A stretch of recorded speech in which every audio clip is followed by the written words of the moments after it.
And does that stop the live streaming as well? No, there's a more button, and under the more button, Okay. bottom right. Or if you just leave the meeting. Okay.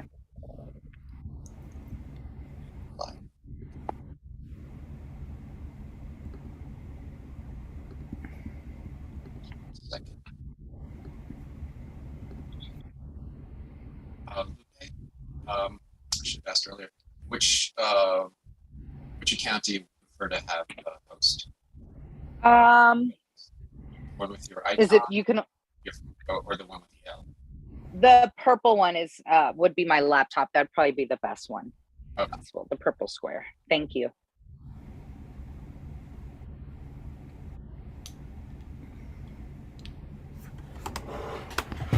So now you can make a co-host. All right. Okay, I'll do that right now. Thank you. You have a stable account, right? Because if you drop off, one of the co-hosts will take over as host. Okay.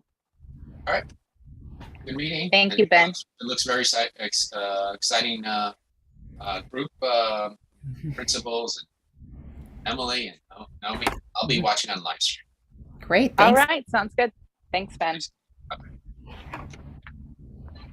And we even have 2 people who are coming. Yes. Just get my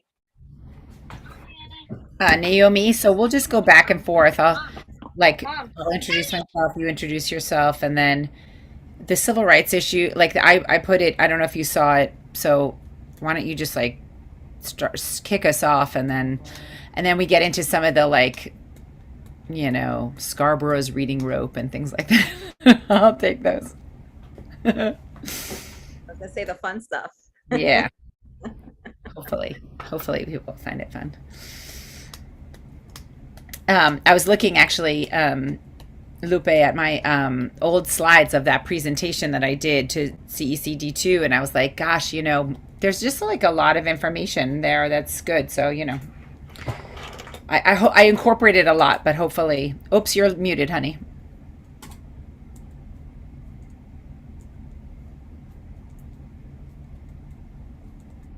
Okay. That's as much information that I know about this program was from that presentation. Yeah. And then the one that was right before the shutdown, even that the state assembly, that you had a lot of the legislators at Clinton. Yeah. So I'm just so happy that you guys are going to be able to share all of this great knowledge and everything that's been Lupe, there's going people in the waiting room. Do you want us to help you get those people in, or you got it? Yes. Well, let's do that. Let's admit everyone in. Okay. I know it's my first time really hosting Zoom. Welcome, you guys. We're going to give a couple more minutes just to let some more people trickle in.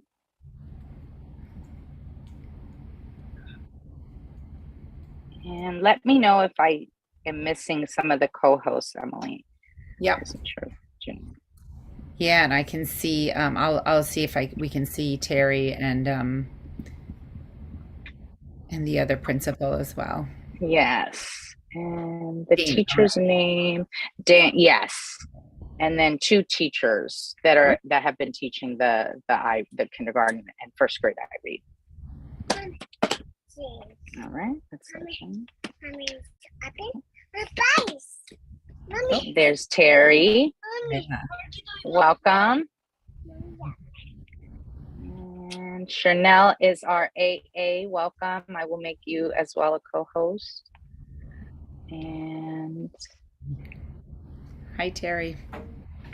hey, Terry. Okay. Thank you. Okay, got the chat open up.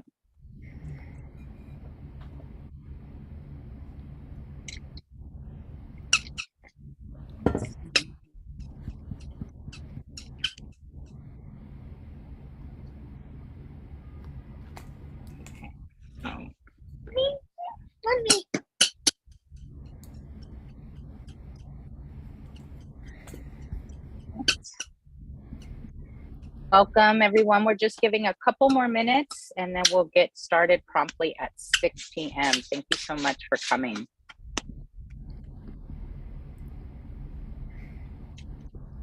I see Dana here. I'm going to make you co-host so you'll be able to unmute yourself. Me too.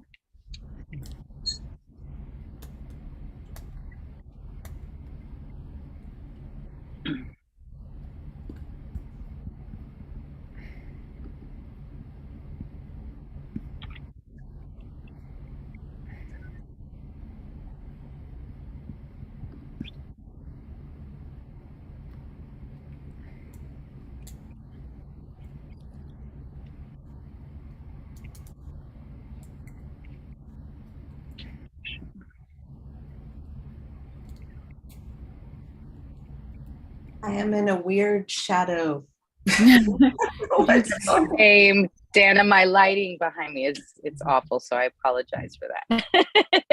It looks like it might be on your camera, Dana. I know, but I don't know why. You've got the halo effect. There was shots on my camera. There you go.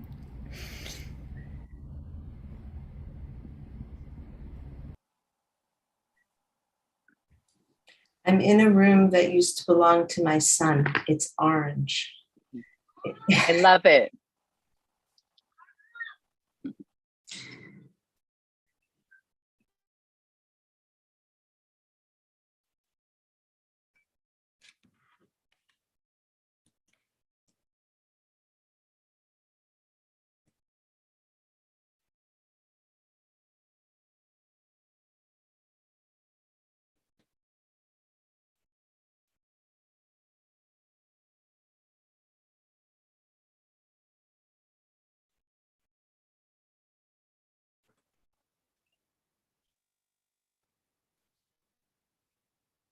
All right.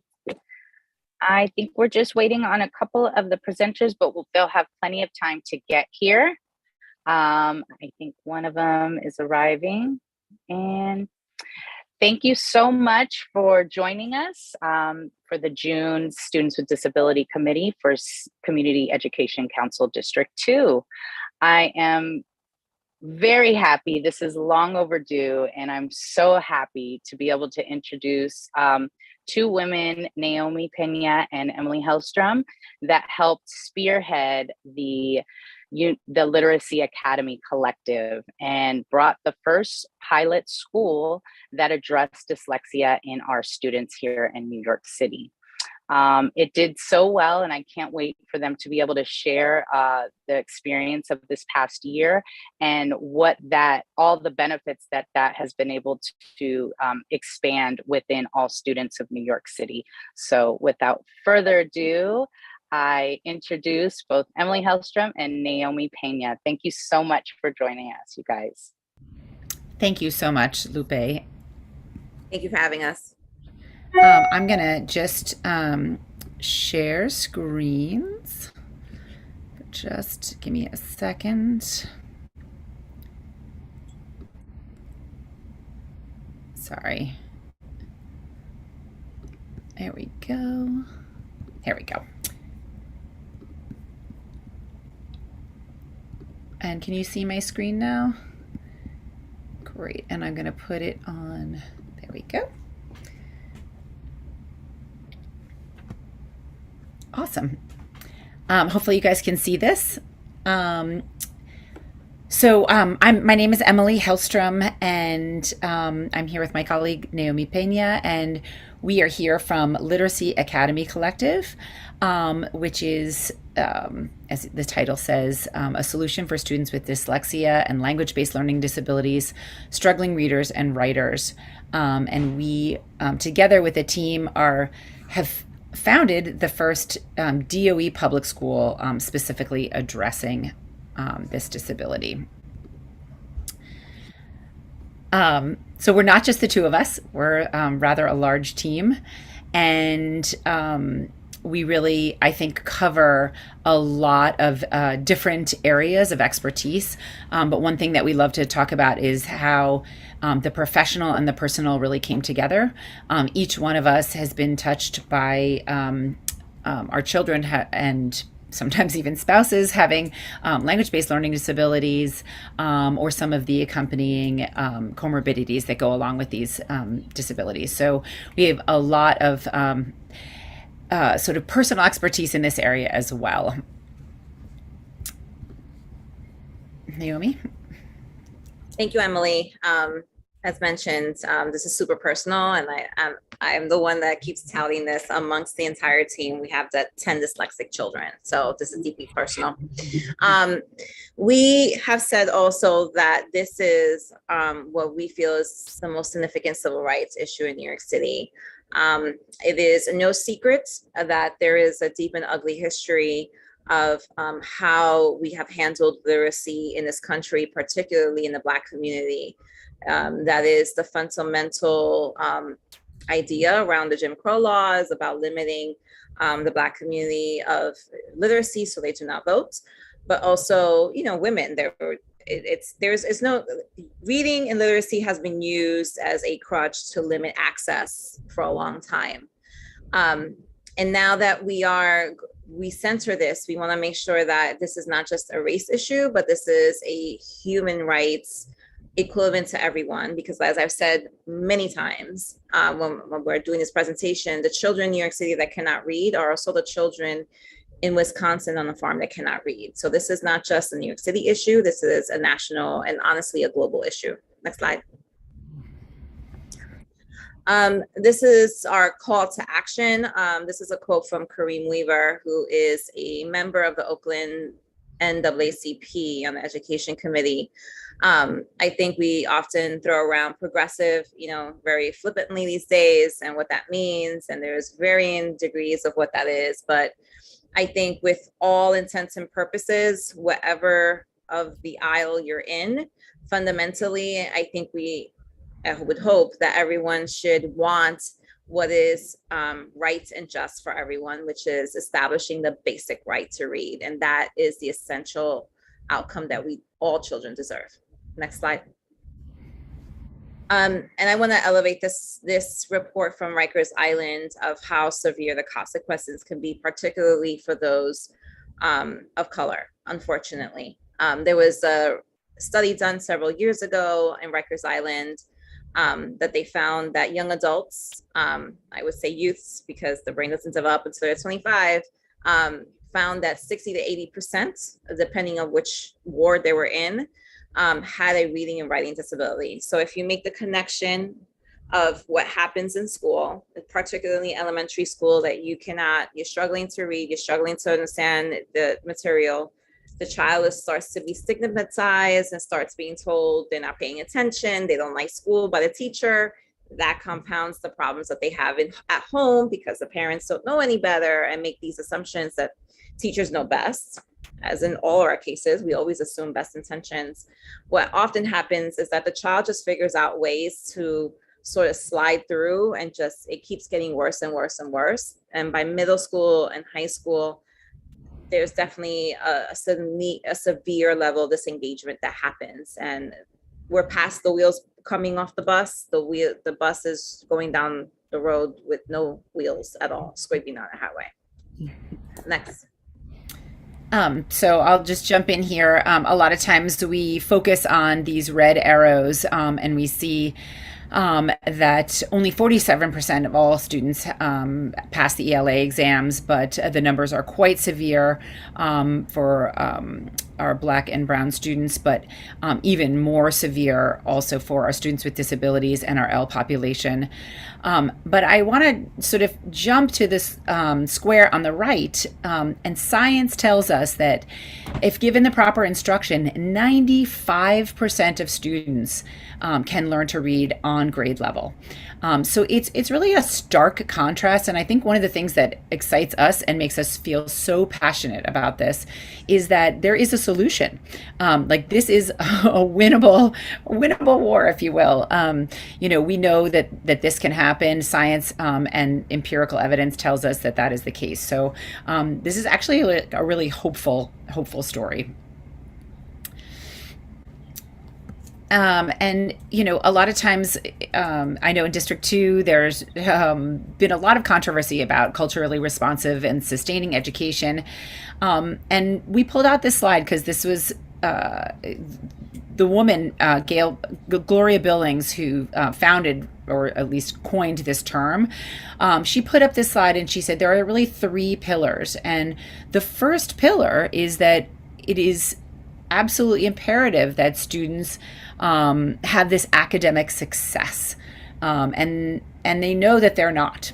So we believe that this is right in line with CRSE. So a lot of times, people throw around a lot of terminology, and there are a lot of words on this page. But I just want to take a second because it's really important to know what it is we're talking about. So you might have heard the term science of literacy, structured literacy. Sometimes people toss out phonics, and we just want to sort of ground this in a common definition. There's a woman by the name of Dr. Louisa Moats, and she's sort of the grandmother of structured literacy, if you will. And she basically says the body of work referred to as the science of reading is not an ideology, a philosophy, a political agenda. It's not a one-size-fits-all approach, a program of instruction, nor is it a specific component of instruction. Instead, it is an emerging consensus from many related disciplines based on literally thousands of studies supported by hundreds of millions of research dollars conducted across the world in many languages. And these studies have revealed a great deal about how we learn to read, what goes wrong when a child doesn't learn, and what kind of instruction is most likely to work best for the most number of students. And that is really what we're talking about when we say science of literacy or science of reading. So I'm going to go into a couple of technical slides, but I think it will sort of center us all in what this thing is that we are doing when we're teaching kids to read. So there's this thing called the simple view of reading. And obviously, when we actually do the act of reading, it's not simple at all. It's actually highly complicated. But in thinking about what we're actually doing, it's really important to remember, and this slide looks really simple, but is actually rooted in science. Some scientists over time have done the research, and they came up with this simple math equation. So it's D, which is decoding or word recognition, times LC, which is language comprehension, equals reading. So we decode the words, and then we want comprehension. If we put those two together, we get reading. But you'll notice that it is multiplicative.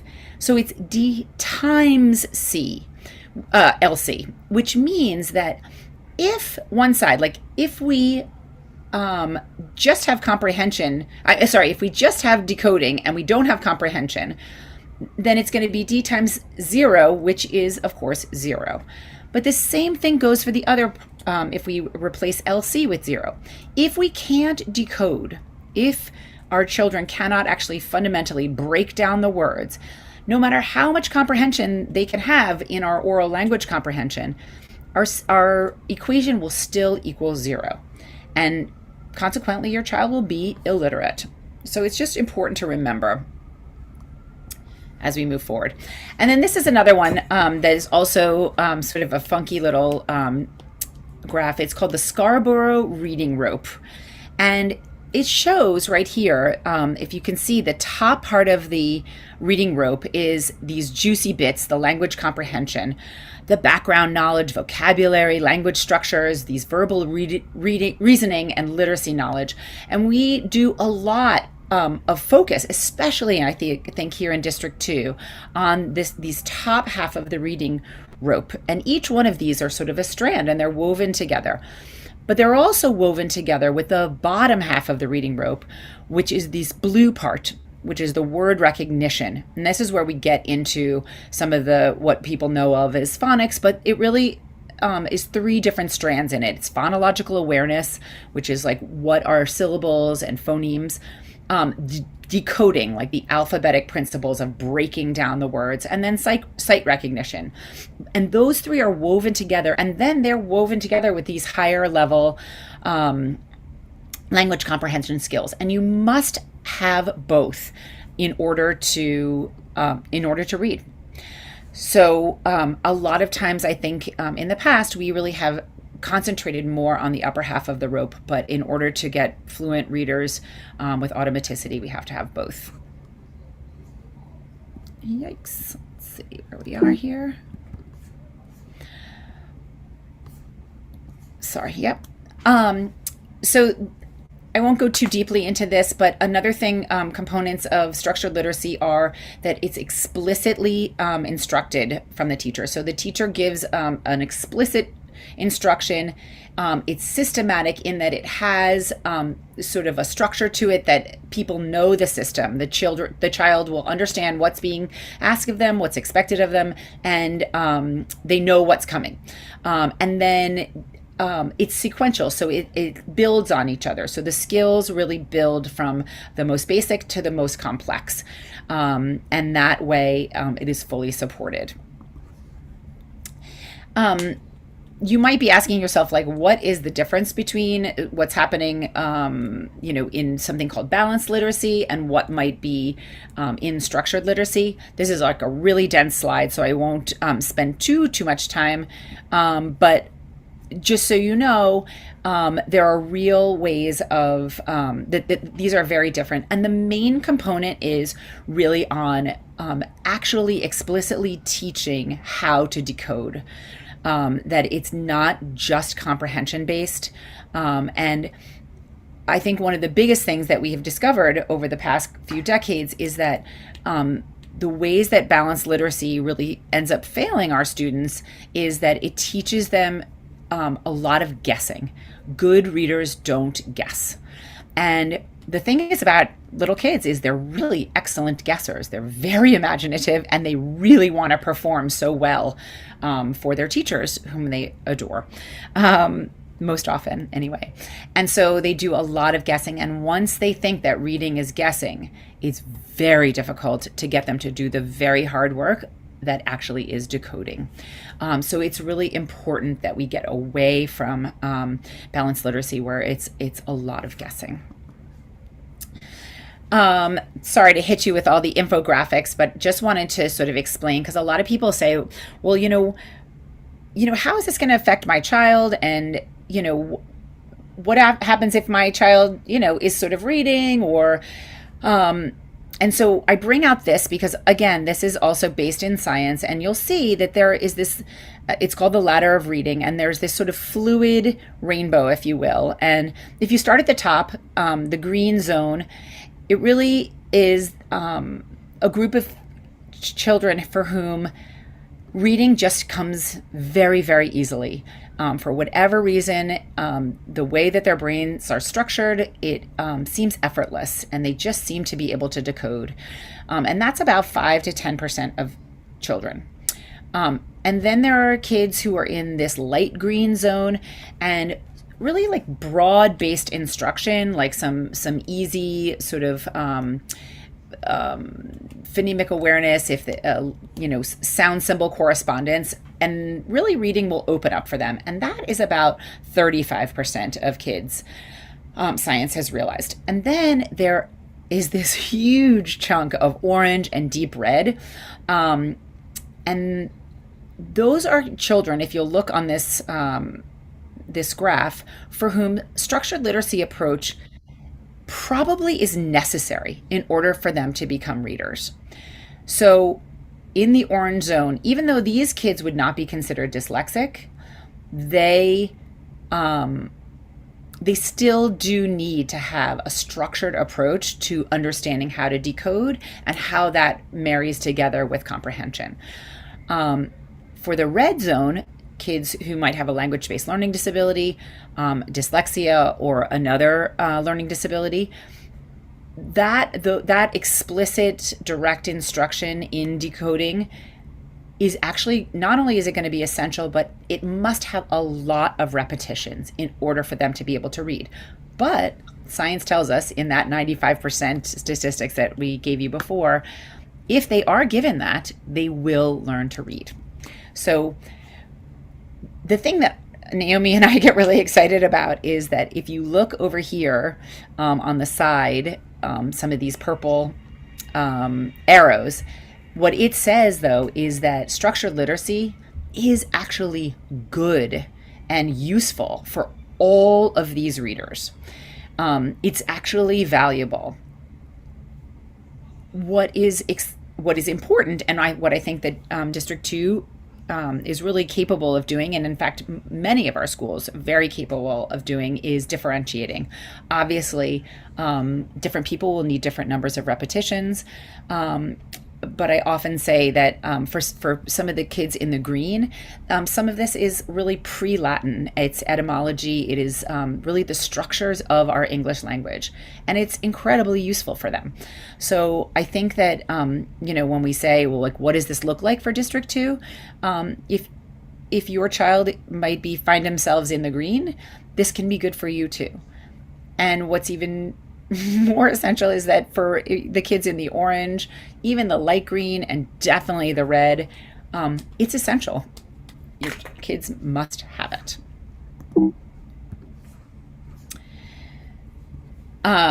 So Naomi, I don't know if you're still on. Yes, I'm here. Of course I'm here.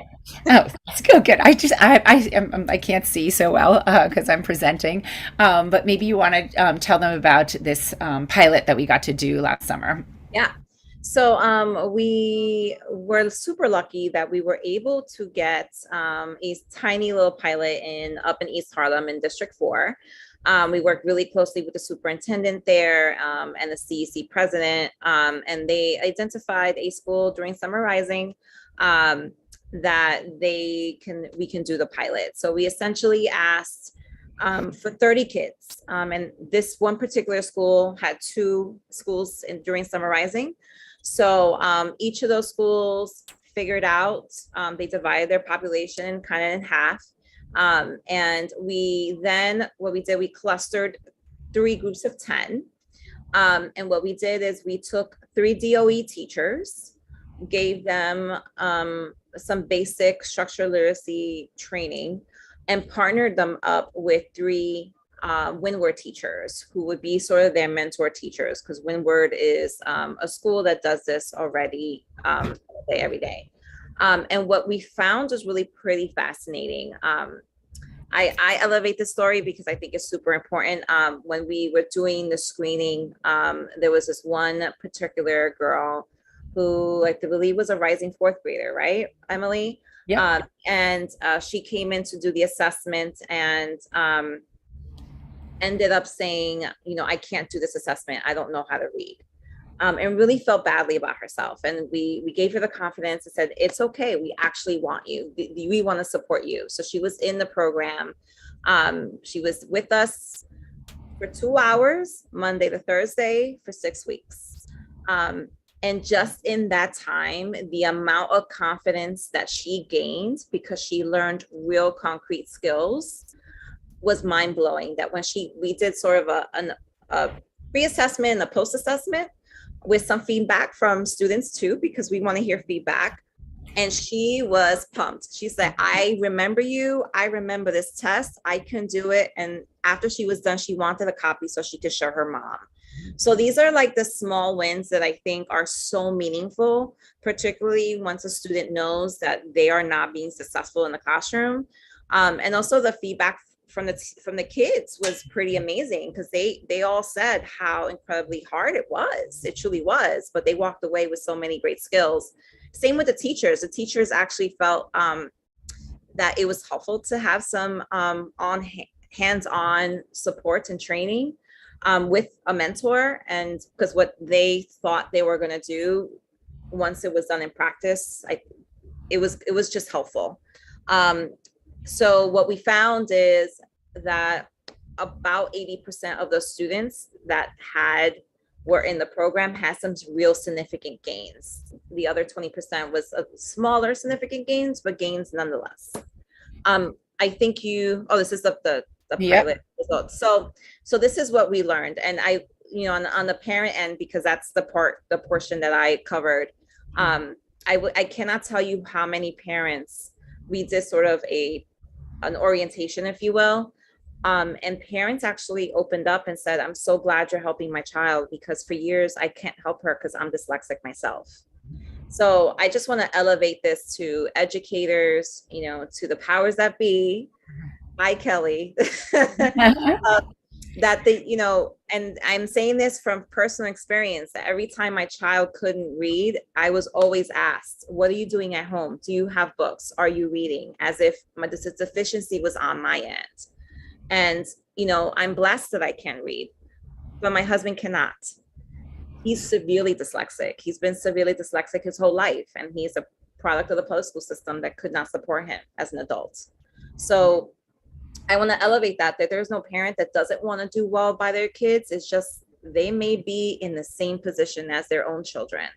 So I think creating a mind shift around this would be amazingly helpful, at least for everyone to be supported.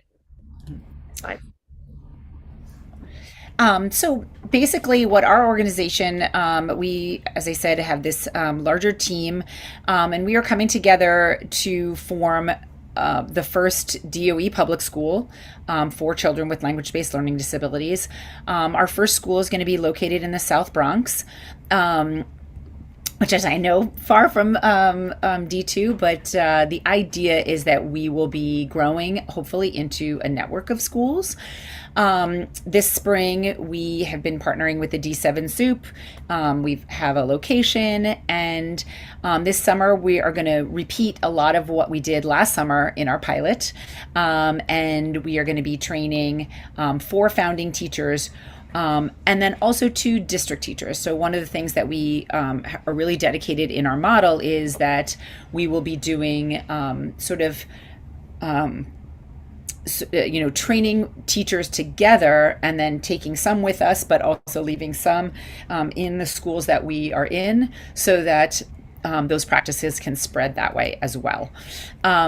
So that will happen this summer, and then in this fall we will open what we are calling a model classroom, which means that we'll be in charge of the ELA blocks, and then during the other portions of the day, the district teachers will take over the teaching.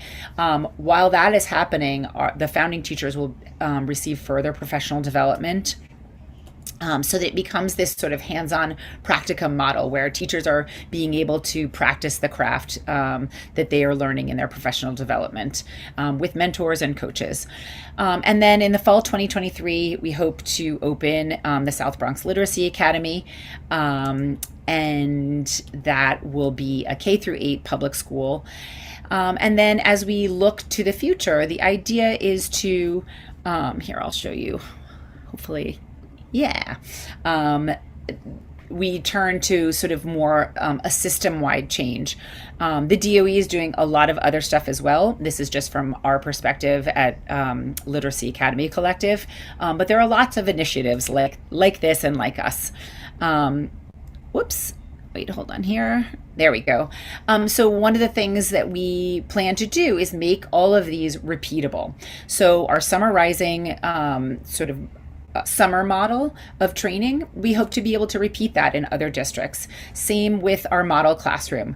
We want to create these spheres where not only is there deep teacher training for our LAC teachers, but also in partnership with district teachers, so that principals, coaches, and teachers can see sort of in a lighthouse and lab way what this looked like in practice. One of the things that Naomi was describing is that we gave teachers 16 hours of professional development in over 4 days, 4 hours a day for 4 days.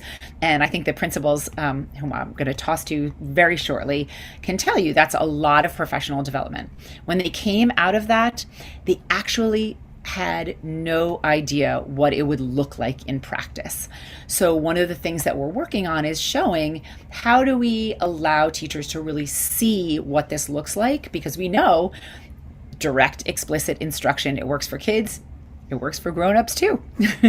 So teachers are human and they need to see what this stuff looks like. And principals too, leadership really, I think it's a learning stance for everybody. So the bigger idea is to have this model that's not just one school, but really is thinking about the system as a whole and how we can bring these practices, both by, having these, learning spheres in different districts, but also people come visit the Lighthouse School, fellowships, etc. And then I'm just going to go back 2 slides. Somehow my slides got out of order, but I'm going to leave these with Lupe and she can send them out. But here's some more sort of information. If you don't know any of this, we sort of threw a lot of information at you. And so we want to be able to, if you are curious and interested in structured literacy, what is it and why it's so important? These are some podcasts and pretty easily accessible stuff that you can take a look at. So we will pause here and then. And I just dropped in the chat all the ways that you can connect with us.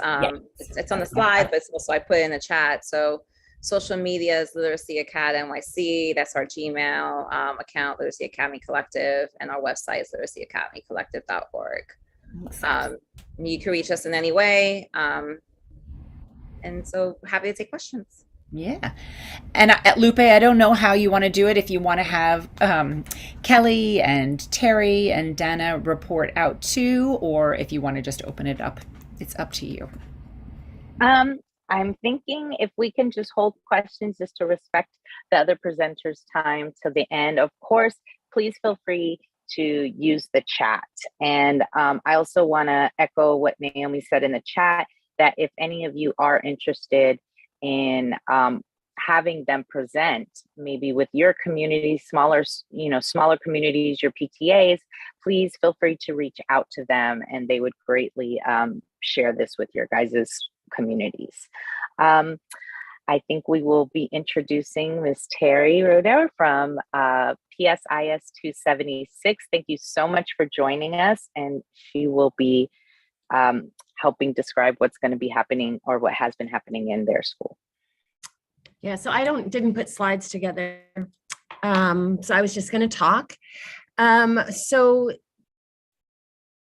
last year we received a grant to support professional development in our school. And we have actually been trying to do this for a while, but the grant enabled us to fund teachers to learn, to be trained in Norton Gillingham and writing Revolution. So we have this year had 20 teachers in grades K to 8 receive training in Norton Gillingham. Our 5th through 8th graders receive training in the level 2, which becomes much more about prefixes and suffixes and Greek and Latin roots and all that good stuff.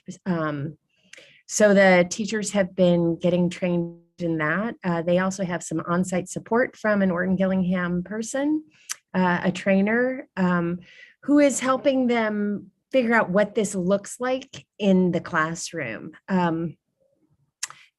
So then, and part of this grant, we could get up to 32 teachers in the room. So then we offered training to other teachers in other downtown schools as well. So we had our full complement of 32 teachers being trained in Norton Gillingham this year. As part of that work, as a result of that work, we are, and the chancellors and the mayor's work on getting more structured phonics into schools, we are adopting a more structured phonics program that will be used for the whole class. So, but the teachers will then have the knowledge of Norton Gillingham and how words work and how to assess what's happening, so that they can actually do targeted instruction. So that we're pretty excited about that. And 2 of the people we had trained in our school are speech and language therapists. So they were really excited to get this training as well. The person who came to support our staff on site is actually a former speech and language therapist. So she was really excited to work with our speech teachers because she understands exactly how that works in a speech setting. We're also in the process of getting a lot of teachers trained in Writing Revolution, which is also part of Windward. Is it part of Windward? Yeah. It was developed out of Windward, and Judith Hockman, and Betsy Duffy, they developed it together. Yeah, so we're getting teachers trained in all subject areas in Writing Revolution, and that's just a little bit of a slower process because it's a lot of training, a lot of teachers out of classroom, a lot of teachers out with COVID. So that whole thing has been slower to roll out, but the teachers who are getting trained in it are actually doing it right away. And the work that you can see, the work that the kids are doing as a result of this instructional model is really very formational in their ability to structure sentences and to communicate their ideas clearly. So those are two of the initiatives we're doing. I totally see, when I was a fourth grade teacher, my special ed partner who helped me with my students was actually Orton Gillingham certified. And so she helped me. We had no spelling program back in the day. And so she helped me pull an Orton Gillingham kind of spelling program together. And I still use those kind of skills when I'm trying to remember, do I double that final consonant or not? And what's the rule? And when I work with kids, I can say, really, did you mean to say that bunny was hoping across the road? Or did you mean to say it was hopping? What did you write here? And those kind of ways of cueing kids in to the patterns and the rules it's just a very natural thing to do. And I always thought I was a really good speller. I'm one of those top 10% that just kind of figured out how to read. But yeah, I've just find it really helpful, and it really shaped how I understand the work of teaching reading. So that's what I have to share.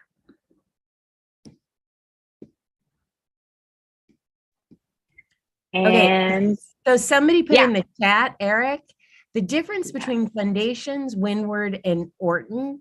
Orton is like the science underlying it. It's like how it's actually rooted in a lot of cognitive, like, putting nodes on people's brains and heads and figuring out what lights up when and where the speech and language process is. And so Orton is really a very close examination of the patterns in English spelling and how it works with our brains. Because Stanislaus Dehaene is the person right on that.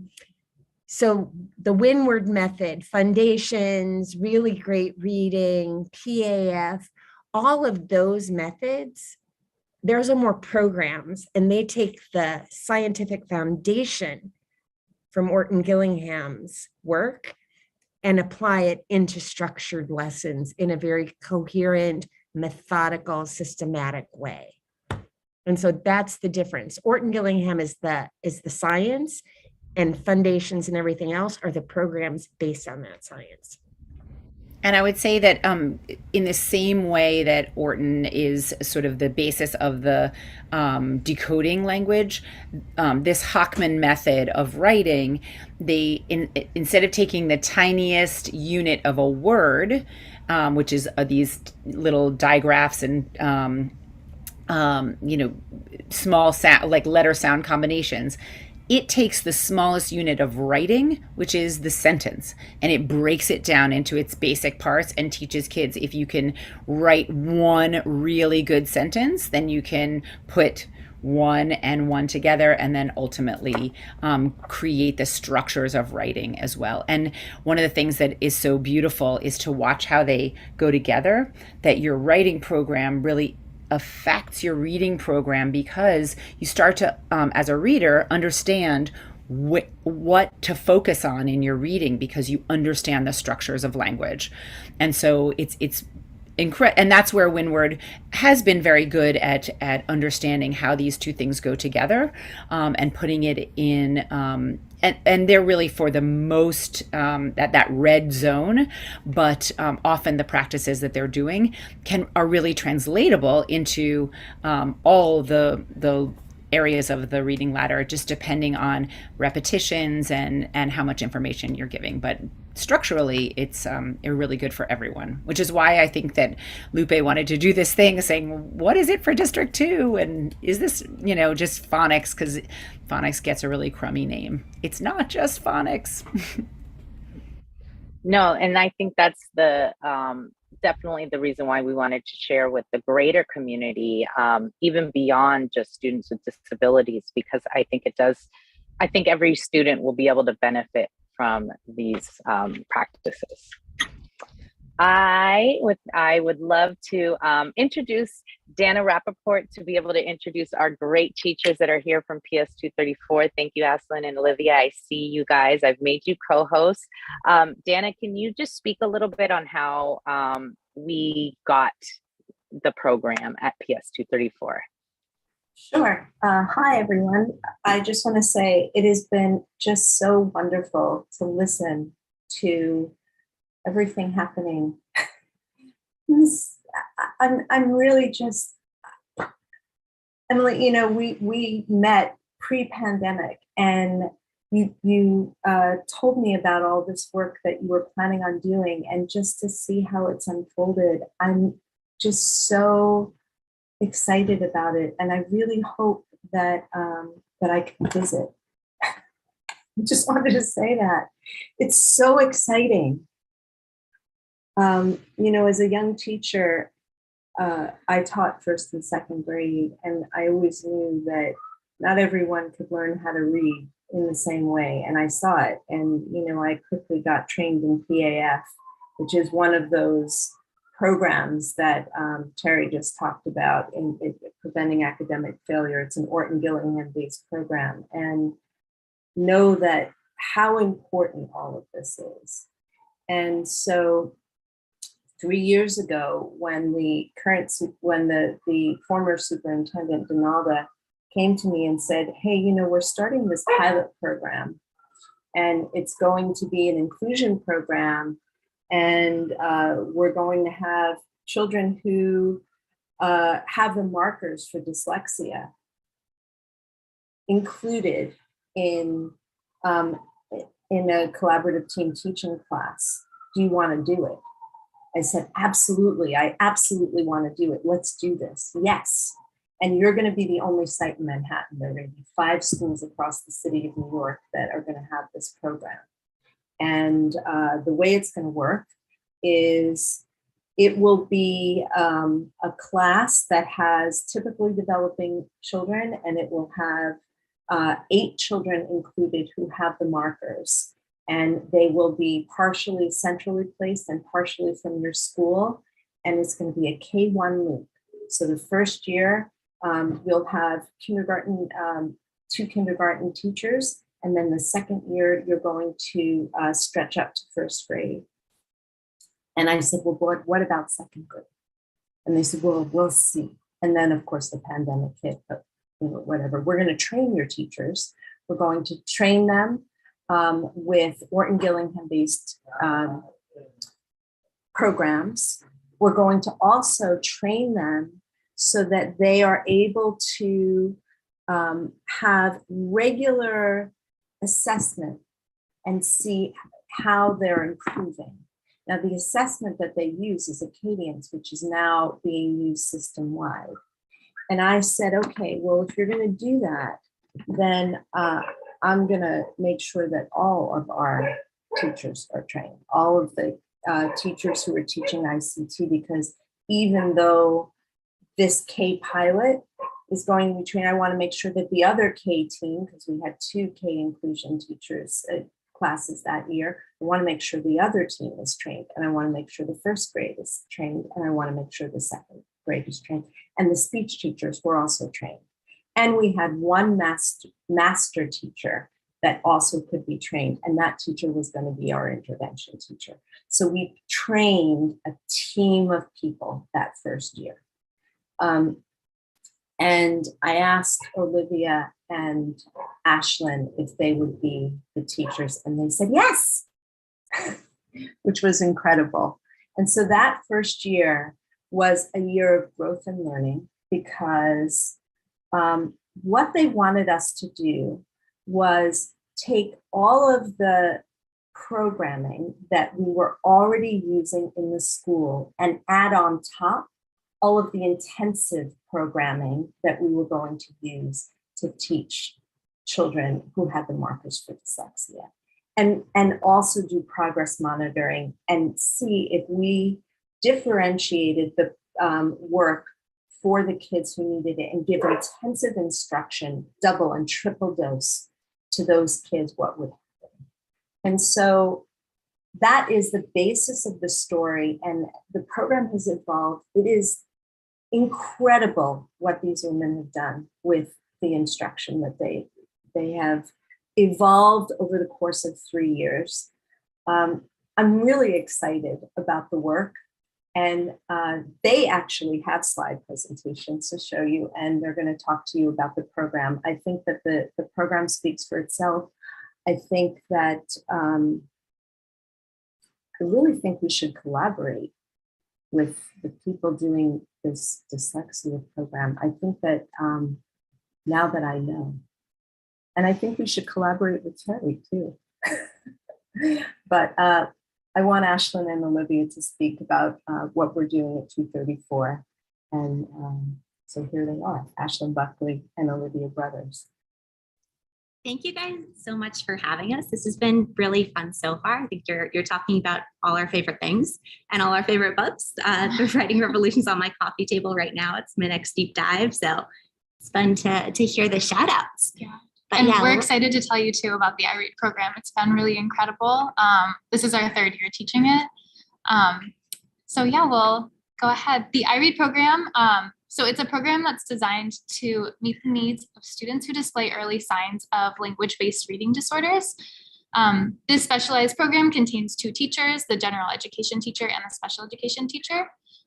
In the program, we provide daily intensive literacy instruction to struggling readers within the ICT model. So within the first several weeks of every school year, we administer the Acadience reading assessment to all students, which measures in September the student's ability to name letters and isolate the first sound in words. This provides us with information to begin intervention immediately for children who are below benchmark on these skills. We provide daily research-informed instruction to students below benchmark in phonological awareness, and we also work these best practices into our core curriculum, which we'll talk about a little bit later. and so I think So Sound Sensible is a multisensory program that targets phonological awareness and phonics by breaking down the skills into 5 steps: listening and sound discrimination, rhyming, sound segmentation, phoneme grapheme relationships, and sound dictation. We do every step every day. Many components contain visuals to support the first and last sound discrimination. There are also many tactile components to support segmentation and blending sounds. After students have demonstrated proficiency in Sound Sensible, Spire picks up with vowels after. So Spire is another one of these, 1001 Orton Gillingham programs that we've been talking about thus far. And I think it's a particularly good one. But what's really beautiful about this program and about this Sound Sensible intervention is that it takes all of these learnings we have about effective reading instruction, that it needs to be explicit, it needs to be systematic, and it takes it down to the level of our earliest readers, these pre-readers who they're not yet working on decoding words, these first months of kindergarten, where they're really building phonological awareness skills and letter recognition skills. These skills are like the foundation for that decoding strand that we were talking about earlier. And they're the strongest predictors of later reading success. So it's really exciting to see this science-backed work at the earliest level. And that's like the whole idea behind this program. So we teach these phonological awareness skills at all of the identified levels. We start with the word level, and then we go through syllable level, onset rhyme, phoneme level awareness. And throughout the program, we have all of these multisensory supports. You know, the kids have visual supports, tactile supports. There's kinesthetic movements that get them moving and help them retain the information and get it all clicked into long-term memory. And it's really, it's effective. And that's why it's really exciting. For students who struggle retaining literacy skills, it's really important that the materials they use are consistent across programs. So at times we modify materials in order to help students generalize skills across all parts of their day. For example, we keep curriculums consistent by using the Foundations handwriting lines for dictation every time we do dictation, even if we're doing the Sound Sensible program. And so that way they can learn and remember one verbal pathway to writing the letter rather than multiple. So that's one way that we align materials with the core curriculum. So Olivia's talking about ways that we're bringing our core curriculum into our intervention, but it goes both ways, right? We're bringing the best practices from this intervention work into our tier 1 so that all of the children in our program benefit from it.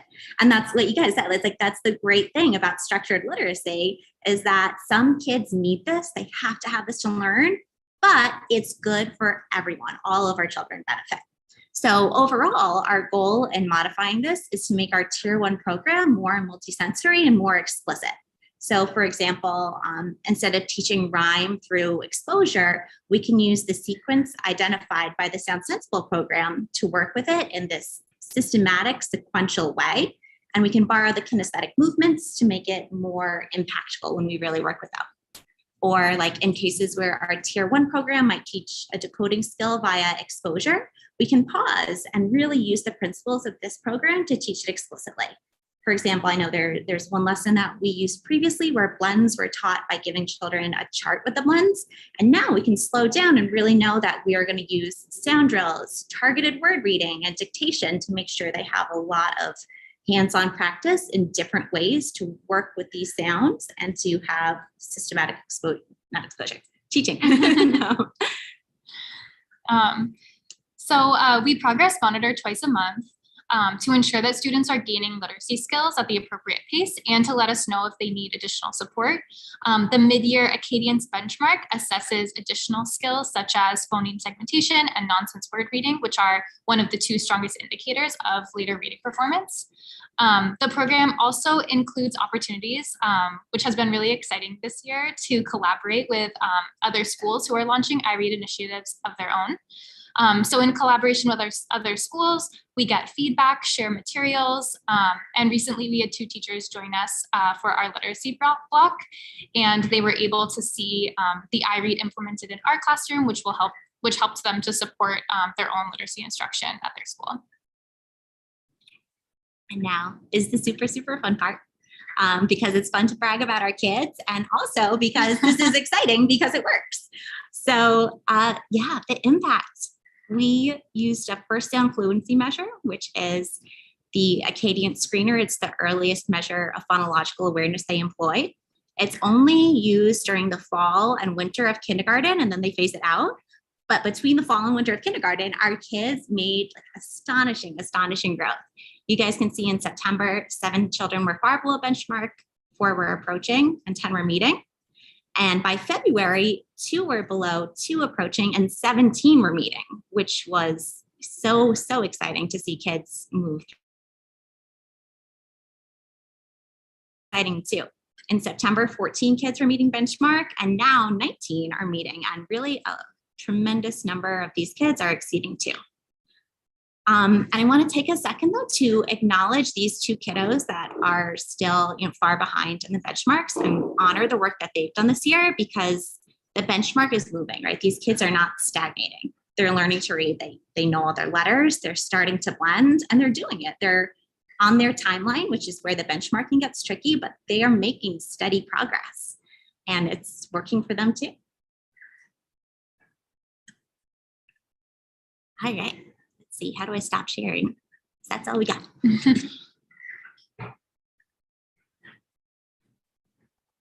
Thank you for all of that information.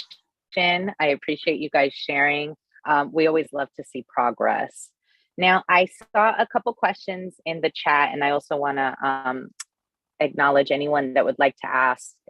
You are more than welcome to raise your hand, and we'll just kind of take turns and ask some from the chat, because we had a couple already in earlier, and I want to go back to, I believe Erica had a question about, I guess, the universal dyslexia screening. And Emily and Naomi, please do share, because I believe part of the new announcement from the chancellor and the mayor was that the DOE will be doing universal screenings starting in the fall. Is that correct, of 2023? And then teacher training throughout the district in fall of spring of 23. Is that correct? Yeah. So in terms of universal screeners, I think the thing that is the most exciting about it is, you know, in the same way that you are screening for hearing and screening for glasses, you know, it is just that. It's a screener. It doesn't say, you know, it's not particularly nuanced, but it can say that, you know, in those bands, like you might be in that orange to red zone or low green. And, you know, what's so important about that is that it is vital and essential that they get this type of instruction. Otherwise, they won't be reading. So the idea really is to say, you know, looking at the type of instruction, but also really looking like what are the number of repetitions, how much time are we spending on this, and these are tools that teachers can use to differentiate their instruction. I think that a lot of times people get a little freaked out about testing our kids, but you know, not all tests are the same. These are assessments that teachers, they're vital to as feedback loops for our teachers and our school leaders. So I think we have to really look. This is not just like the state test where it's like some random thing. This is targeted assessment that gives a direct feedback that then can change instruction. So I think we should not fear these things. I think we should really embrace them. I also want to just jump in and elevate, you know, oftentimes parents already know when there's something wrong. And I think, you know, from personal experience, I think the biggest hurdle is trying to convince everyone else that there's something wrong, because the normal feedback that you get back is, no, you're just, you know, calm down, you're just overreacting. And you know, I unfortunately have 16 years worth of battle stories to give you that I do not wish to share and do not wish on anyone. But I think having a screener that if a parent says, I have a concern about my child's reading, or even if a teacher says, I have a concern about your child's reading, and there's an assessment that can be done and say, hey, actually, mom, dad, caregiver, you're right. There's something that the child's being flagged. Let's put these protocols, because the first step is the screening, but then what, right? We can screen all kids. What are you going to do with the data? I think what's the next step is saying, all right, and this is the interventions and the next steps that we can take. In a perfect world, I say this all the time, we can hook up every administrator, every teacher into the structured literacy matrix, program them, and they're off, and that we will be in a perfect world, but we're not. So it's going to take some time to get things up and going.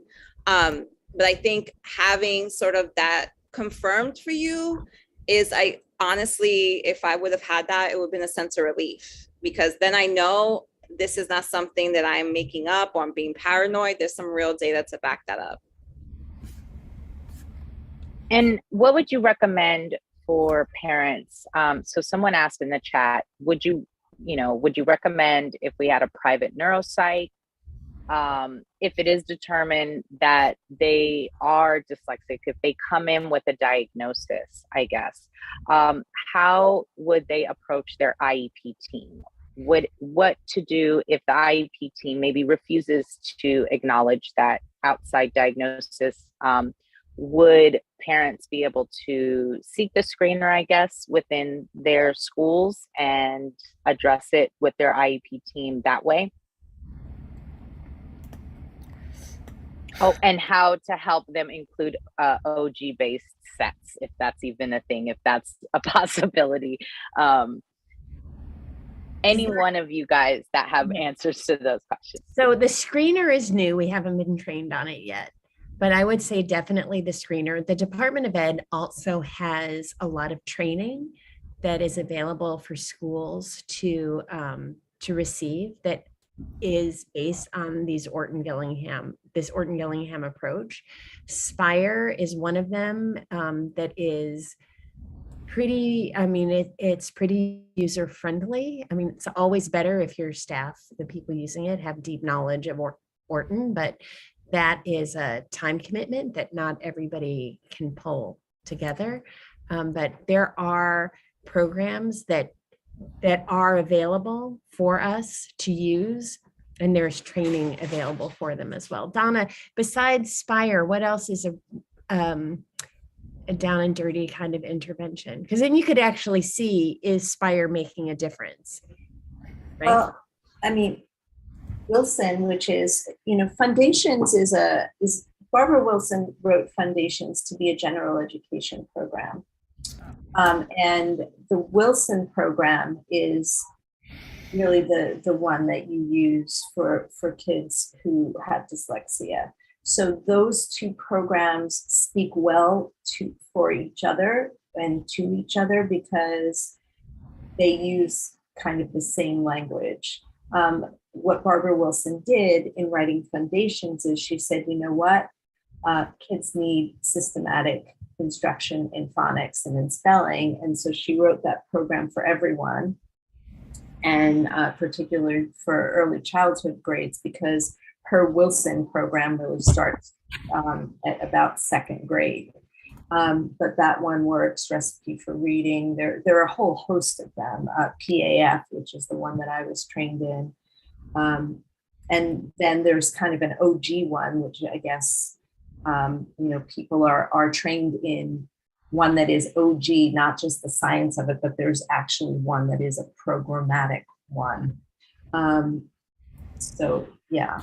And I think also, I think there's first of all, it's totally an honor to see educators, school leaders who are dedicated to this. And it is not every school that has that. And I think it's important to recognize as parents that you can come up against educators who don't know what they don't know. And that's really, really hard. And I think a lot of times when parents go into IEP meetings, they start out with a lot of trust. And then, as the years go by and the panic sets in, I think it's really important to acknowledge that panic and also know and empower parents to, you are the best advocate for your child. If something's going wrong because you see it. And, sometimes it's really hard to hold on to that because you go into a meeting and you come out thinking, okay, we're going to do it. And then the years go by. So that can be really very difficult to deal with. I would say there's the you are empowered to have things put into your IEP like dyslexia, like, sets and these types of programs. You are empowered to do that. The disconnect comes with, is there somebody in your building, like actually technically who can do it? And I think, that's the practical reality of this is, how much time can you put into saying, hey, is there someone in the building who is trained in Wilson who can help me? Until the deep training can happen for all the teachers. So, speech and language pathologists oftentimes are a good resource because oftentimes they've gone that extra mile to get that training, because so often dyslexic kids end up with them, even though they don't really necessarily have a speech problem, they really have a reading problem. But oftentimes it ends up in SNLP. So that's a good place to start. I think that, asking for this type of instruction in sets, finding ways for principals to break down some of the structures that they think that they can't that are rigid. A lot of the problem with these programs is they do take some intensive instruction and repetition. And so finding the time in the day, breaking some of the structures, it's hard. But I think that, that's where these universal screeners, more and more parents hopefully will be advocating for more and more of this type of instruction. And so some of we have to do this, we have to do that. The other thing I really would love to mention, because I think it's not often talked about, is some of the F&P readers that are in the classrooms can be very, very, they can sort of reinforce this guessing type of thing, and it's really bad for kids. Like, it's not just like, oh, it won't help, it's actually actively doing harm. So I think that when we see that, parents don't necessarily realize, but it says, the cat is gray, the dog is gray, and it goes through, and there's a picture right on the side of a cat and a dog and a frog, and these kids they got it going on. They're like, oh, I see a picture, I'm guessing the word. But if you close that book and you say, can you read the word gray in isolation?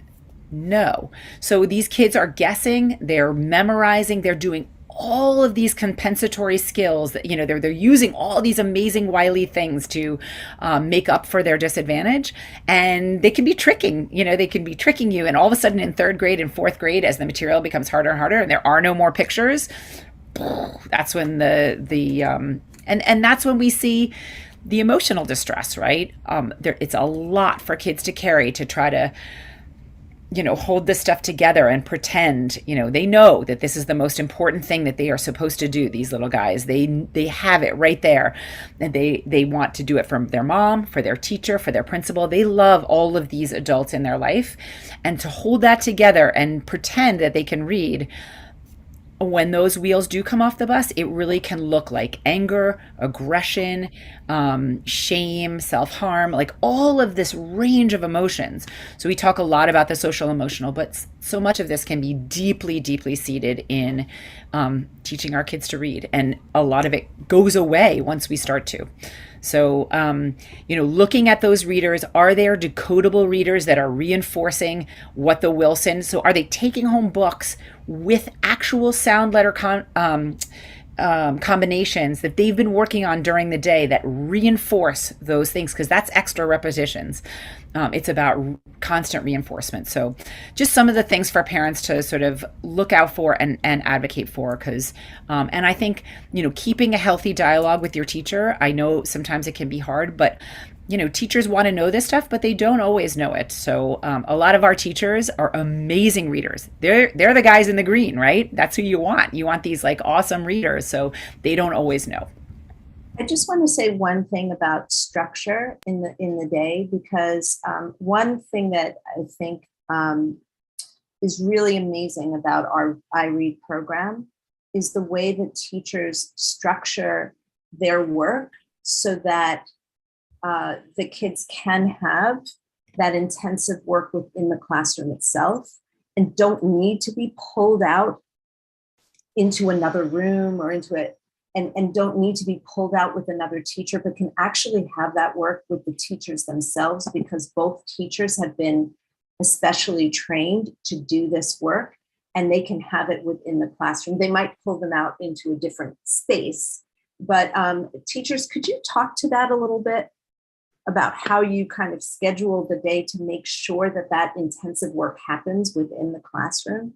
Because I think it's really important, because what I find is that when you start talking about sets and sets and sets, the kids are missing parts of the day. And sometimes that's valuable and sometimes it isn't. And I think that a really good inclusion class that is dedicated to this kind of instruction is also really important.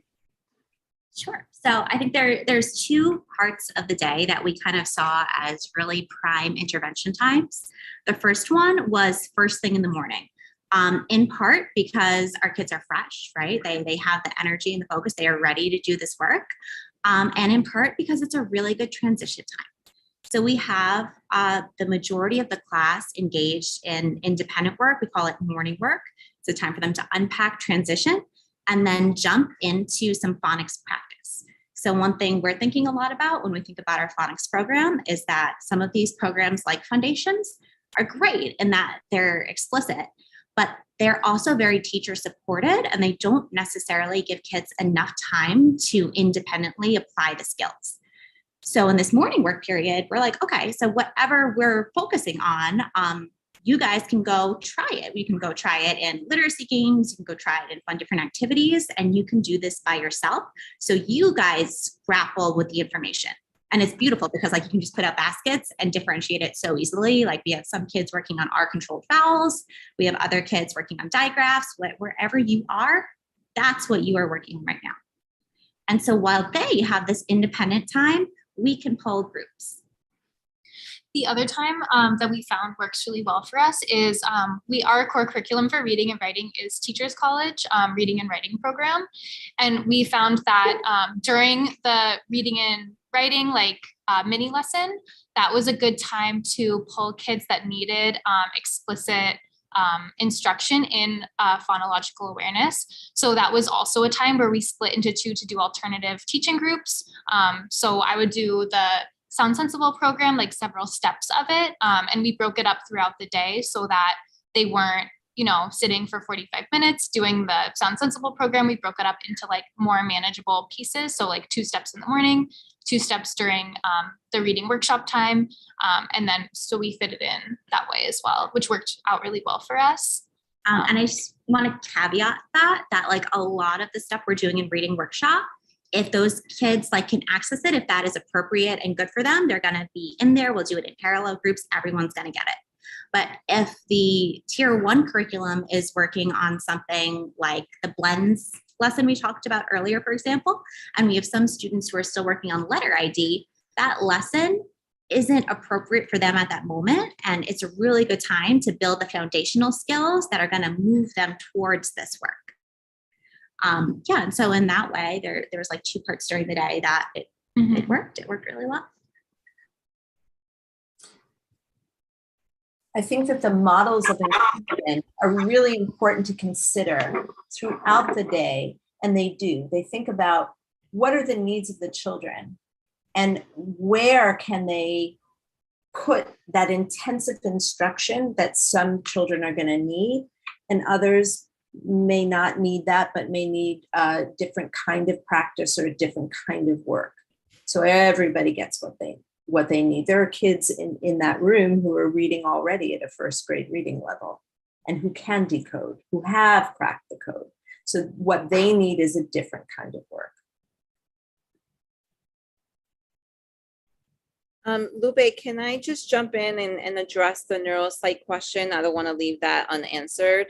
Please, thank you. I just want to elevate, if you have invested money into a neuropsychological, and when I say money, neuropsychological are thousands of dollars. If you've invested in that and your school, for whatever reason, is not willing to address or want to include it, and neuropsychologicals, for those who may not know, is an actual a medical report done by a neuropsychological doctor who assessed a child, and they're reading, how they process information over the course of many appointments. In my case, my son, it had to be done over 4 appointments because he just could not, they know it can't be done in a day, nor 2. I have 4 kids, so I had a couple of kids that can do it in 3. One of my kids, who's severely dyslexic, could only do it had to do it in 4. If you have that report, it's a document, and it's a medical document. They have to include that as part of your IEP meeting.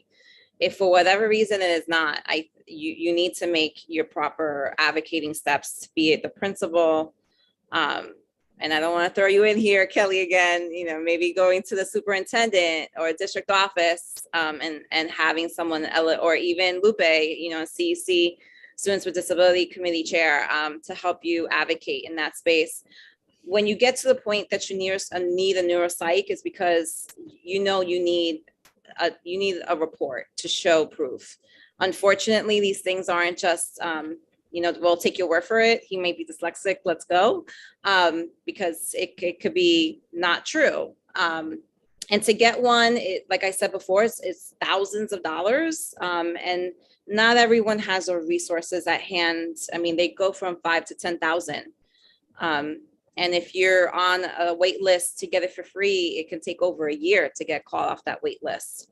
So there is steps that you can take to get a free one, but DOE has to agree to pay for it, and DOE then sends you to a list of doctors that you can get it from. So it's a process, and you can definitely advocate for it. There's no harm in advocating for it. So just want to elevate that. No, thank you, Naomi. Absolutely. And I would say between your school social worker is probably the best bet to start for if you are seeking a neuropsych, and they'll walk you through the process of getting a voucher and a list of independent doctors that would be able to provide that. Before I go back into the chat. Oh, go ahead. I just want to say one other thing about, some people in the chat have been talking about dyslexia, dysgraphia. There's also dyscalculia, and of course, ADHD, which we know that ADHD is about 30% co-occurrence with dyslexia. So they do sometimes you get lucky and get a cocktail of a bunch of these things. Again, we know that one of the best ways of reaching our students who have these things is this explicit, direct instruction. And by that, we mean like nothing is sort of left for the child. You're, as a teacher, giving the instruction directly to the student instead of saying, well, you might go off on your own and learn it on your own. So it's really much more of a teacher-student focused way of learning. And I would just call again this Judith Hochman. I think the writing revolution is one of those things. Terry, my daughter absolutely loved your school, and I was so excited to learn about Writing Revolution when she was looking for middle schools, because it has helped my son absolutely break down sentences and create an unbelievable 5-paragraph essay. And it can be really woven into so many different areas of instruction, social studies, science, lots of different ways. It doesn't just have to fall in the ELA block. So I think they're doing incredible things out in Staten Island. New Dorp High School does it. That is something, if there were one thing that I would push in addition to structured literacy reading programs, it would be the Writing Revolution, and they're very involved in public schools already. So I think it's amazing, and I'm bravo to you for spearheading it. Actually, it's a good segue to a question from a parent that could not make it tonight, but she was very eager to hear your guys' thoughts. I think there's this fear, and I think a lot of us that come to the Students with Disability Committee meetings, and we even have Ellen here from the citywide Community Education for Special Education. And one thing that a lot of parent advocates and organizers, we've always advocated for inclusion. And I think the iRead program definitely exhibits that possibility is here. And so I kind of want to ease the fear of some parents of the program, of the pilot school. So bear with me, I'm going to read this. The fear is that the trend will be to open separate schools to address disability instead of strengthening current school, implementing change in those existing schools. And why does evidence-based instruction need to happen in a separate school? Well, I'm glad that this question is asked after, because as we've seen, this can be incorporated within our schools in the district on an inclusion level. But I do want Naomi and Emily to just address the real serious need for students that may need that severe intervention. I don't know if that's the best word to describe it, but to have an isolated separate class that would be almost hyper focused on these intensive practices, right? And if you can just explain, and then there's part of, I'll go into the second part of the question that kind of address the possibility of ADHD and other cognitive disabilities kind of playing a role, and which of these two programs, the isolated or maybe the inclusion, would be better for those students. So I'll just give you my perception here. As I mentioned before, I have 4 kids. My oldest is 26. I have a 16-year-old and I have twins that are 12. So when I say I've been in this space for 16 years advocating for my dyslexic children, I have been. My oldest and my youngest are severely dyslexic, like their dad. My 2 middle ones are, I would say, like the orange in the chart, where they just needed a little bit of that instruction. For instance, my daughter benefited from Churchill's reading initiative that was just twice a week for an hour for a year and a half, and she was fine. Like, give that girl Harry Potter books, she's off and running. So I want to just elevate that dyslexia exists on a spectrum, just like any other disability that we have. That's 1. 2, I also want to elevate that, for all intents and purposes, I firmly believe in the inclusion model. I think, unfortunately, this state has had a really ugly history of what we've done to people who learn and have neurodiversity, and the warehousing has been horrific. Absolutely. I also think, and just from personal experience, we also can't just have inclusion to the detriment of the child. And that's what's happened to my children. Let's be very clear. My 22-year-old son's a poster child of inclusion. He was in first was a CTT and then it went to ICT. And he was getting pull out. He was getting speech, he was getting OT, he was getting OT, and it meant nothing. It got him absolutely nowhere. He ended up hating school. He ended up going to a District 79 high school, getting his GED, and he's still figuring out things at life. And I would say this with the caveats that I am raising a brown boy. So there is a compounded socioeconomic, racial factor to this, of having a child that's brown who has struggled with his education and the outcomes that he's going to have. He doesn't walk around with a sign over his head that says, I'm a good kid, my mom is my mom. It doesn't work that way in society. So when I say that, I know there's this deep need to include, but unfortunately, for the students that need it severely, we have left them behind at their own peril. And we have suffered the consequences of that statistically. The stats are the stats, whether we like them or not. So I would say that with that caveat. So that is why, for instance, for my 12-year-old, he needs this all-day explicit instruction, and he has been getting it for the past year. And I cannot tell you the impact the positive impact it has had on his life. This kid walks taller. He feels confident.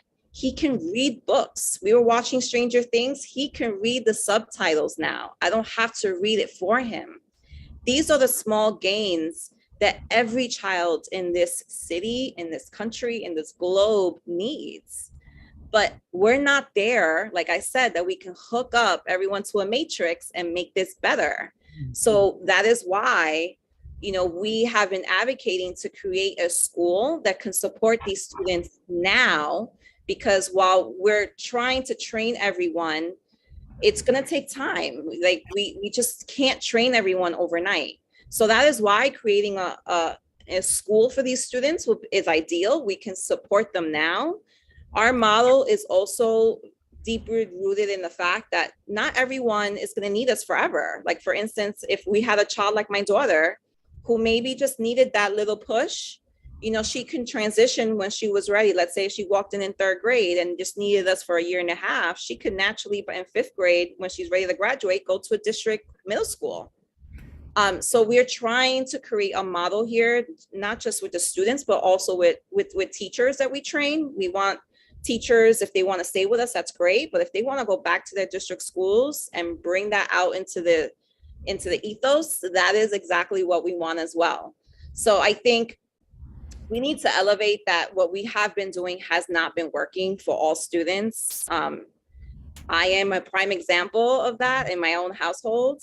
And also just to elevate, this is not just our children now, these are adults too. I know adults who cannot text. They have to have a conversation with me because they cannot read. So if we want to fundamentally change this, we have to do this right properly from the onset. And we will get to a point where we will have proficient readers if we do this right. And then we can say inclusion and have a great day. But in the meantime, those students that are getting pulled out, like my son, for speech and OT and sets, it didn't help him. It made him feel worse. So rather than create more beaten, bruised, and battered self-esteem, let's create an environment where they feel empowered and they feel like they're not, dumb kids. My son used to tell me he has a small brain. That's why he can't read. No kid should feel that way. And I would just also echo what Naomi is saying, in that we really feel like we are part of an inclusion ecosystem. Children would not be coming to us sort of in kindergarten and then progressing through all the way to 8th grade. The idea is that we would have kids come into us and out of us sort of in a more fluid way, but also that this instruction will be given throughout the day across content areas. So every day will look like an explicit direct instruction model throughout the day as these practices become further. So it's reinforcing throughout the day in science, in math, in social studies, these every class becomes a literacy class in essence.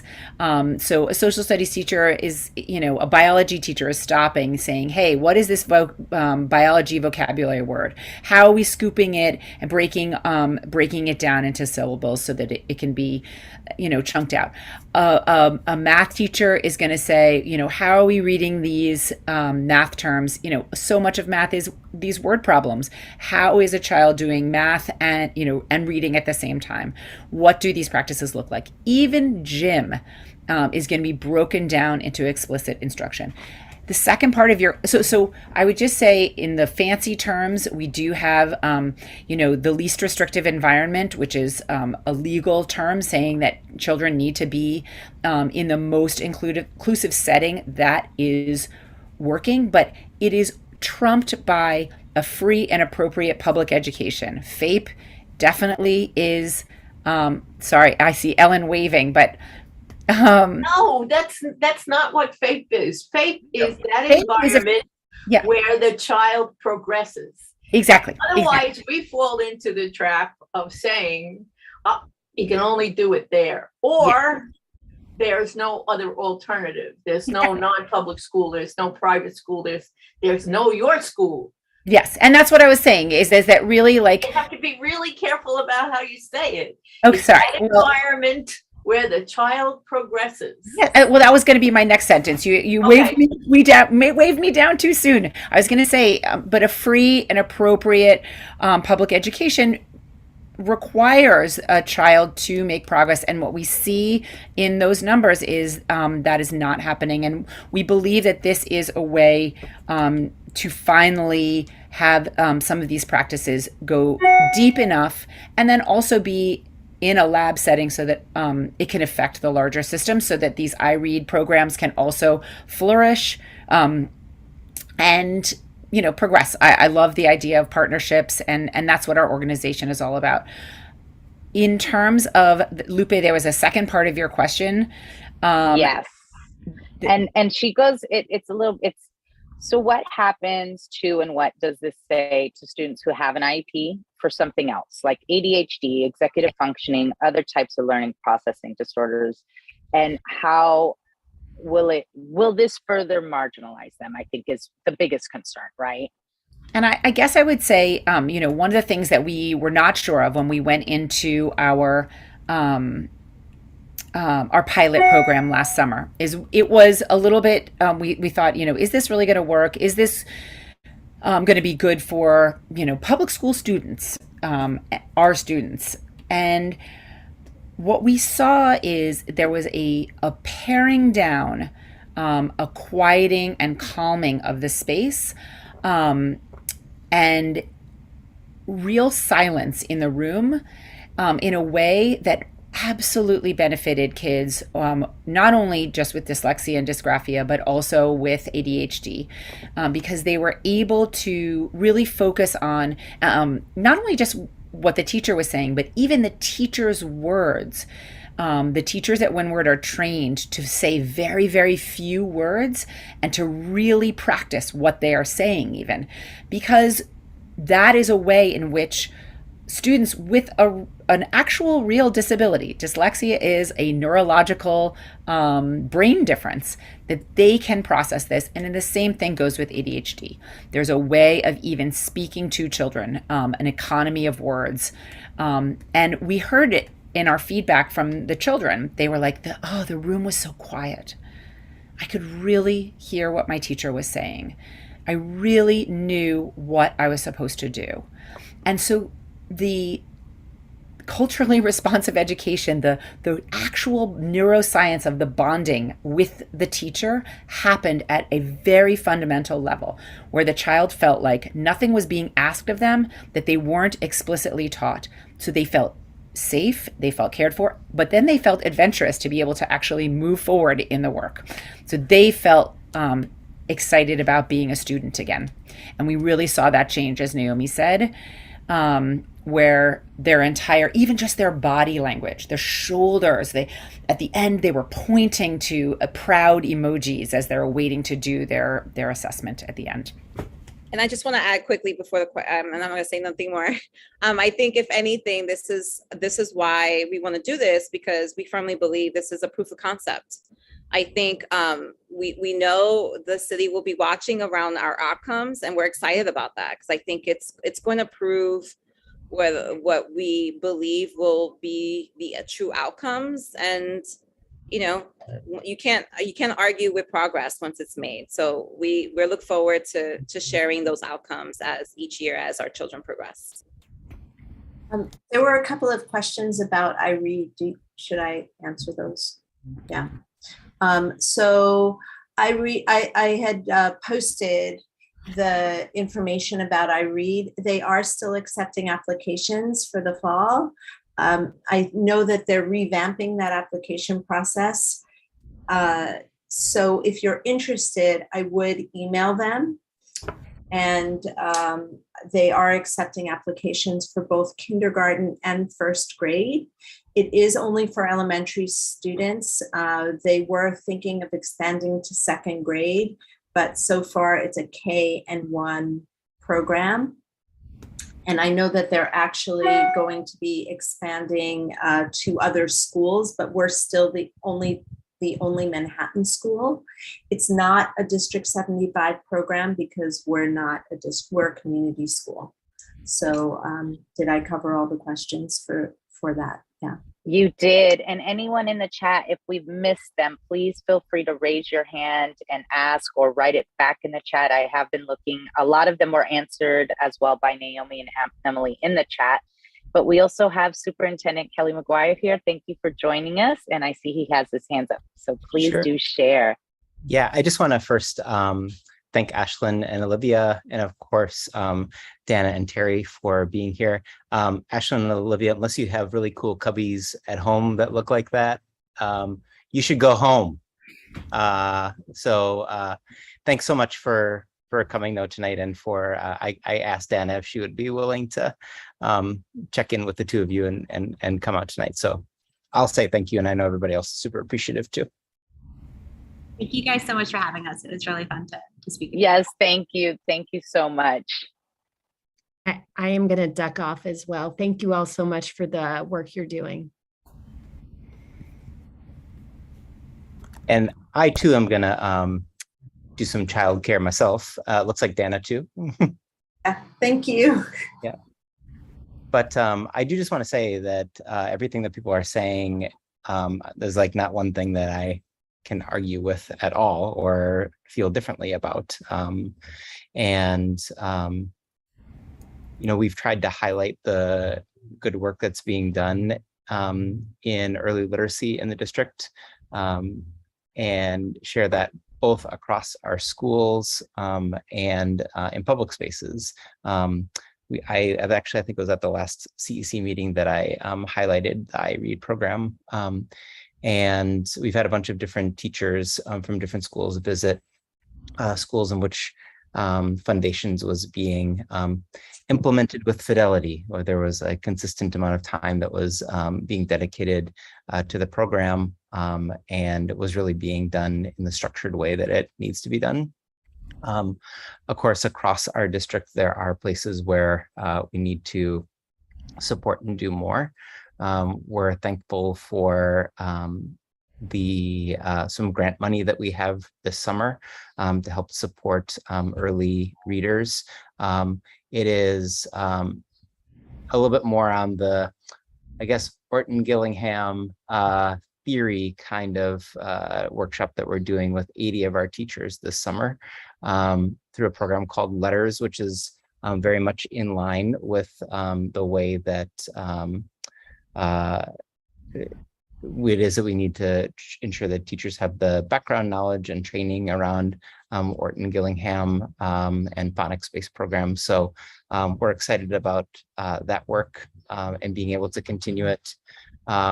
We are hopeful that our universal literacy coaches in the district that have made a really great impact in 8 of our schools, that we'll be able to find a way for them to land in the new iteration of dyslexia and early literacy intervention structures that are being implemented in the fall.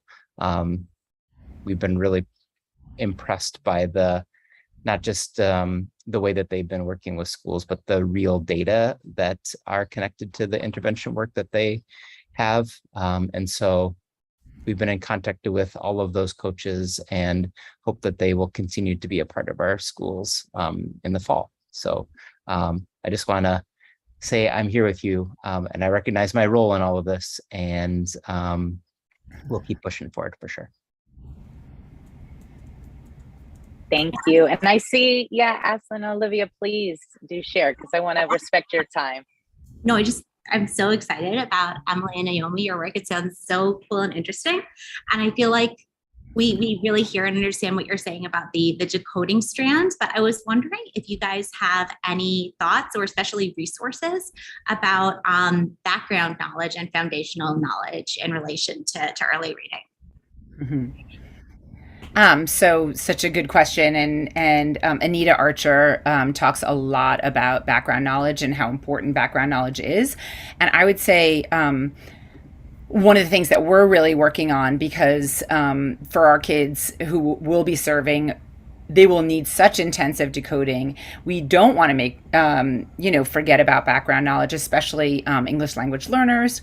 And, it is vital that people get this, because that is part of the reading.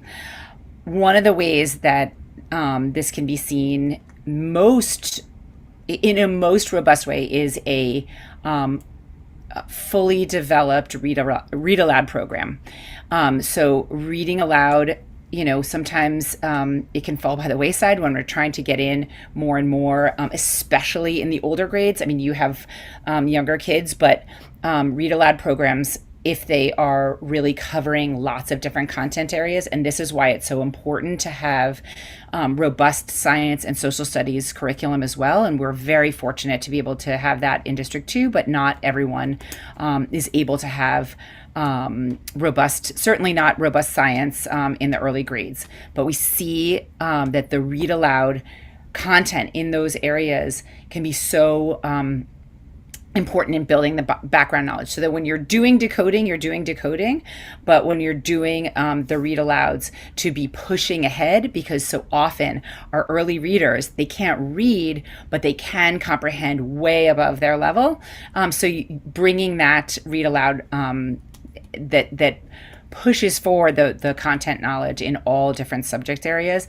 And they've shown that, again, together with a strong decoding, that's where there's something called the Matthew effect, which basically means that because you can only decode at a certain level, all your background knowledge is at this sort of low level, and the problem compounds, and you sort of stay at this really low level. Whereas proficient readers, as they're getting better at reading, they're gaining more and more contact knowledge. So it's basically, it takes off by about third grade.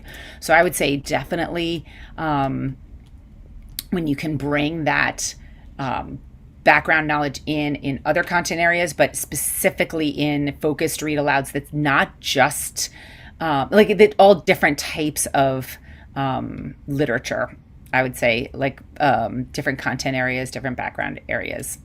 And also, some of the good juicy like webinars and, all sorts of different ways that we can get background knowledge so that it's not only through decoding. And I want to also just amplify that the city launched a Made by Dyslexia training modules. I linked it in the chat. This doesn't have to do with the content about reading, but more like content around what is dyslexia, what does it look like, how does it look like, what are the signs. It's really geared to teachers, but module 1 is really, I think, super informative for parents, even module 2 as well. There is nothing that this is just special that's only for teachers. I highly recommend anyone that's interested or has questions, because dyslexia is not reversing B and Ds. Yes, it shows up that way, but it's something more than that. And there's really some key elements that come up in very like pre-K. You can start to tell some things are happening. So I highly recommend anyone. They're about 10-minute videos that are made by Dyslexia. It's really informative, and it's at your own pace. You could just read it, and they give you like a little quiz at the end, so you get some points. But I do recommend anyone that's really interested in diving into this world a little bit more explicitly to look through those videos. Thank you guys. Thank you so much. Thank you guys. Get home safely. Ellen, I want to make sure I acknowledge you. I wasn't sure if your hand's up from before, but in case you had something to add. No, that was when I was yelling. You got to be careful about words. You have to be careful about words. And no knock on the individuals here, but sometimes systems here. Oh well, it's move from one spot to the other, or it's a sliding scale, or it's not. It's that environment where the child is progressing based on the individualized IEP. And yes, I jumped up and down. That's okay. But Naomi knows where it's coming from. And Emily too. They knew it was coming. We love you, Ellen. I thank you, all of you, so much. This was very informative, and I hope that you will share. I saved the chat, and I'm hoping to be able to access those links. So for those of you that joined us, I'm hoping to be able to send you the links that were shared if you weren't able to copy those down or access them, possibly from your phone. I know I've had that happen to me from time to time. So we'll try to get those out to you guys. And I saw a couple other questions that were asked about summarizing, specifically 276, which is a great question. Terry was already gone, but I'll be sure to email her. And I will also email Kelly McGuire, Superintendent Kelly McGuire, to see what other supports District 2 may be able to provide for on the secondary level, unless the two of you ladies can maybe answer that with diagnosis of dyslexia, dysgraphia, other than only at ET. I didn't think so, but we'll find out. And this is just the beginning, I think, and it's exciting. And I want to applaud you and Akila and Janine and everyone that we're missing. Please do share the amount of love and support that you guys, I mean, it's amazing what you guys did. So we really appreciate it. And thank you for sharing. Thank you. Thank you, Lupe, so much. We're so excited that you're at the forefront of this work. You're so important to us. Thank you. You as well. You guys as well. Is there any other questions before we close up for the evening? I thank you guys all for joining us, and we will be having our next Students with Disability meeting probably in 2 months. We're going to allow for summer school, and I'll be providing some information regarding busing as soon as that comes out, but I don't think we'll be able to have a meeting in time. However, if you have any issues, feel free to reach out to myself or any of these wonderful, amazing people that are here, whether it's regarding your IEPs or summarizing and busing. We are here to help advocate for you and point you in the right direction. Thank you.